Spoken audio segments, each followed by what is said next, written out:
This next segment, as I mentioned before, rather, it's called Questions with the Clowns. And the new twist with this Questions of the Clowns segment is this. Dang, I'm getting cut off. The new twist with this is y'all gonna give us questions. We're gonna give y'all our answers right here.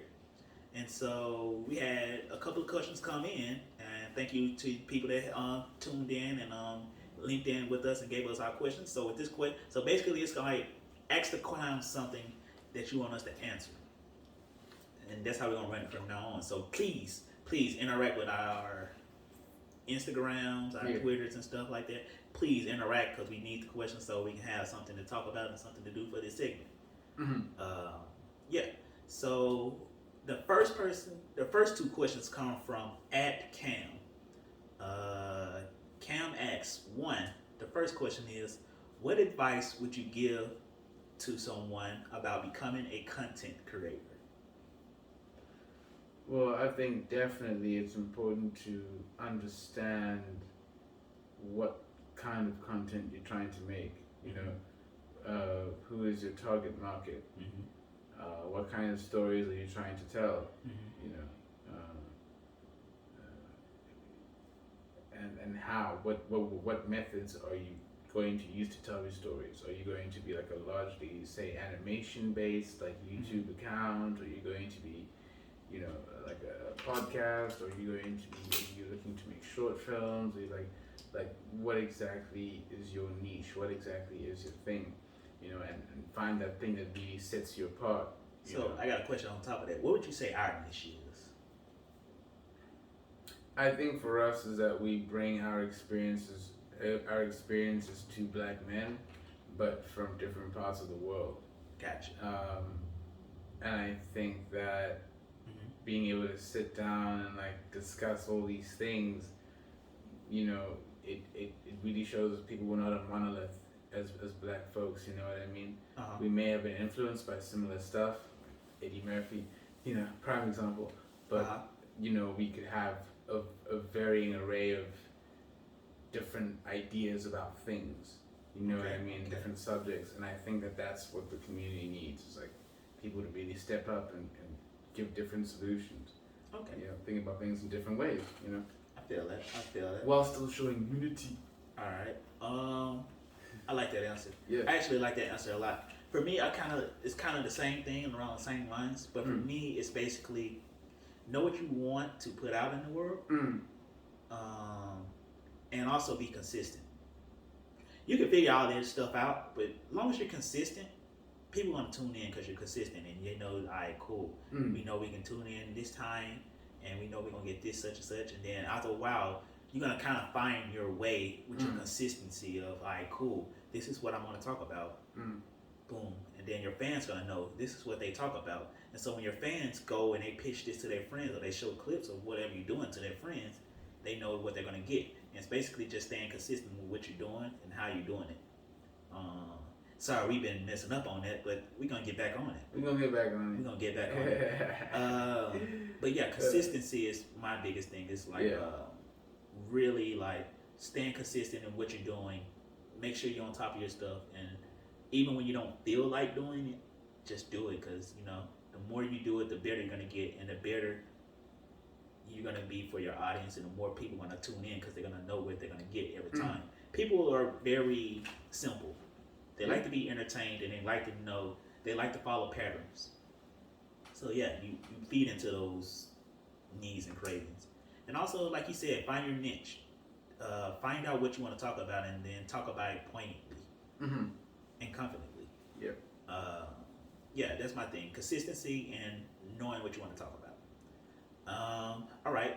Cam also asked, would you rather earn 2 mil or be given 20 mil? Well, I'll take the 20 mil. I mean, if I have, let's say, a concrete idea for a TV show, and somebody tells me they'll give me 20 mil for the show, right? The idea is that, okay, they're investing this 20 mil for the show with the belief that they're going to be able to make double or triple times that, right? So that also puts you in a position where you are the producer and stuff, and you're going to be making bank from it.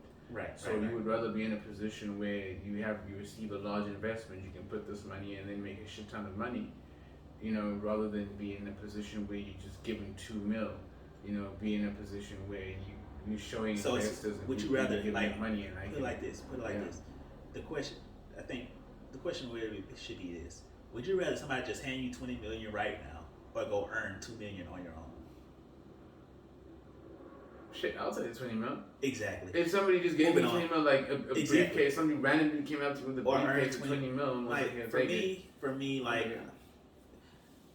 I get what he was going with this. He's trying to. I get sort of what he was trying to go for. He was like saying, "Oh, you gotta earn it. You want to work hard, or whatever." But it was Bill Gates. Bill Gates had a lesson that he taught somebody. I forgot what book it was that I read. Basically, the question. Oh, it's Rich Dad Poor Dad.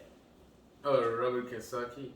Yeah, I think it was it Rich Dad Poor Dad. Anywho, lesson goes. Somebody asked Bill Gates for some money.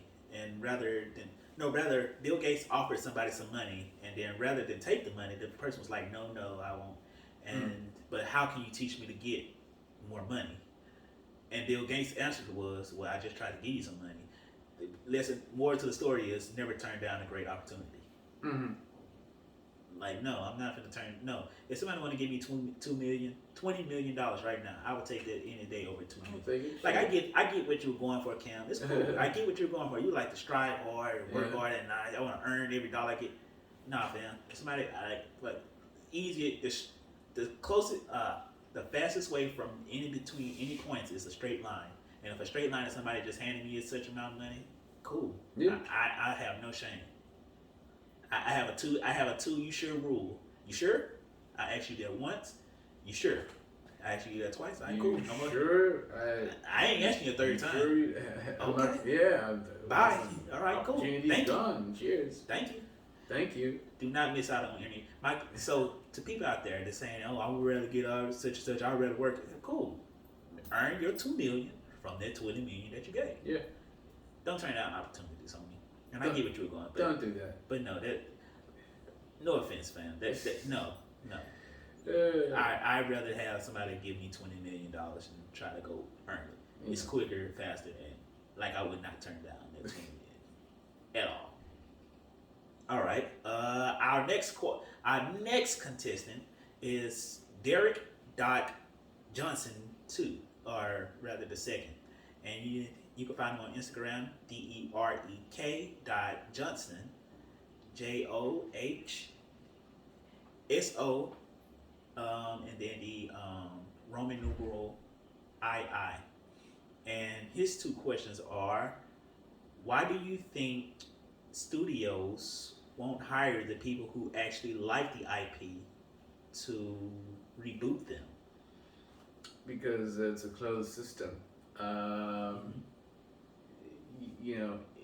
If you're a Hollywood executive and you have an established, say, roster of directors and screenwriters and actors who you like working with, and they continually get you results, it doesn't matter whether or not they're a fan of the IP, you are likely going to enlist their help to, do the film or do the series, because you trust the work that they've done before, even if they're not fans of the IP, which obviously at many times can be detrimental to what the final end product is, because then they end up making something shit. Maybe something that could be stylistically beautiful or whatever, or not, but something that will definitely always be distanced from what people were expecting and what wasn't ultimately a good end product. So that's what I think personally. I agree. I don't have a true answer to this other than it's a pay-to-play game. People go with what they know. It's the same reason why we have 32 owners in the NFL and none of them are I don't think there are any minorities other than Khan is a minority, I guess, quote unquote. There's a reason why there are no black owners in the NFL because people go with what they know. There's a reason why we're having a problem with black coaches in NFL because people go with what they know. As he said, you got these list of directors that you want to work with or you have on your payroll. Hey, I don't need to have such and such. But to that point, though, you can have people that are fan of IP on your lineup. Yeah. For me, like I said, I think it just goes to it's a bidding war between people, a closed set of people. That's what like it's a closed system that I think the bidding war goes to only a select few people because at the end of the day, it's a business. Yeah. And the business is, can we make money off of you after we put multi-million dollars, like $20 to $100 million in this film? Mm-hmm. We got to make sure we're gonna get a return on our investment. So we're gonna go with who's gonna give us, who we know can give us a return on our investments. Precisely. Yeah. When it makes you kind of like risk, you got to be risk adverse, and it's not to say, it ain't a little shallow or whatever. We should, and I do think we should give more people opportunities. But yeah, I from a business side, is hey man, these are the people I know can give me a return on this investment, and they don't mess this up. Yeah. His second question is, what is your favorite movie to hate watch? Or just to hate in general? Do I have a movie to hate watch?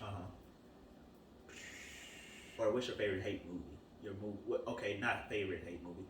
What is a movie that you? Yeah, what is your favorite movie to hate? I honestly don't even think I have one. Like, you don't have a favorite movie to hate watch? Yeah, like a favorite movie I'm like, I want to watch it and then just hate on it. Like shit's trash or whatever. I got one.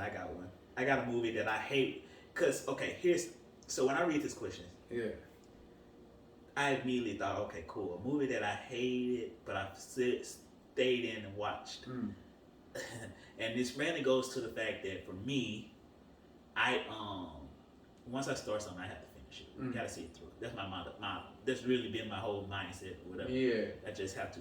So I have two movies. Well, one movie in particular. Ad Astra. Okay. I loathe that movie.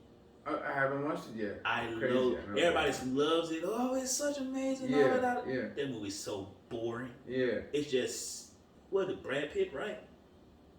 Brad Pitt, anyway, it's just him moping around the whole movie for 3 hours. Oh, I'm on the ship. Oh, man, it's so boring. Boy, when I told you it was like, put it like this, there were so many times in the movie when I was watching it, and like I paid for it, so I'm like, man, I'm stick it out. There were so many times that I just wanted to get up and leave.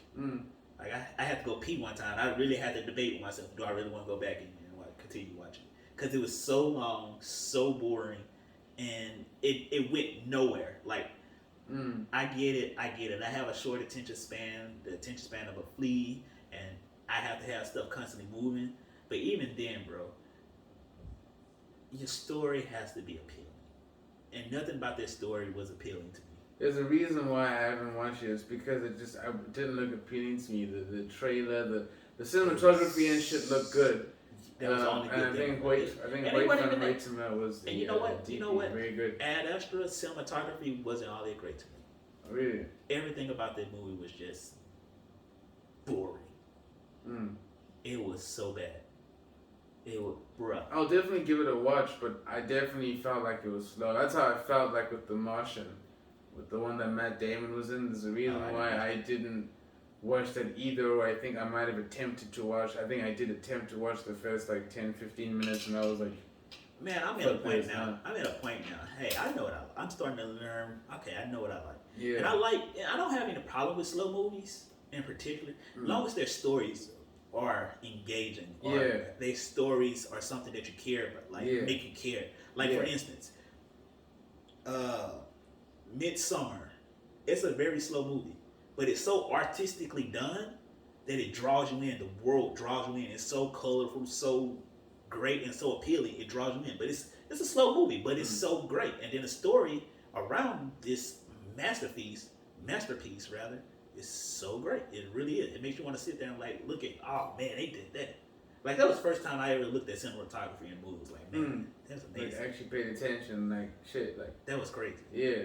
The color palettes and everything, just like So for me, it's not about being slow; it's about being appealing and being compelling. Like Ad Astra is that's a movie that I hate watched when I went to go watch it because I didn't like it. Was a horrible It felt like I was in a movie theater for 5 hours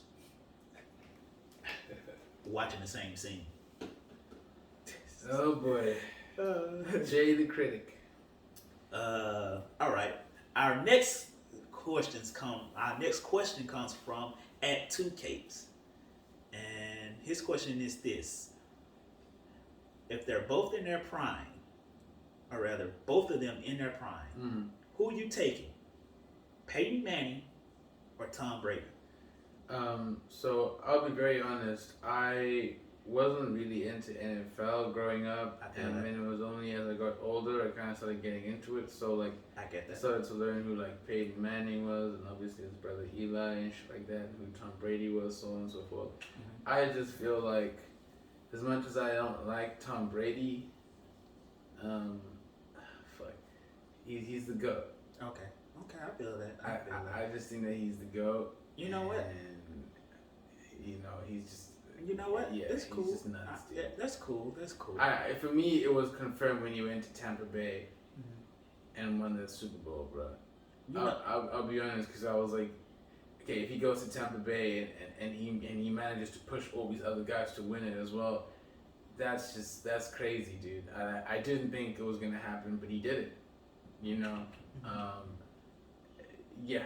I feel that. Yeah. Honestly, I've came to the conclusion in my life that I would no longer say anything like if somebody says Tom Brady's the GOAT. Cool, I'm not gonna debate you. That's your opinion.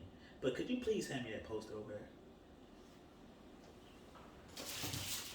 Tom Brady or Peyton Manning? Motherfucker.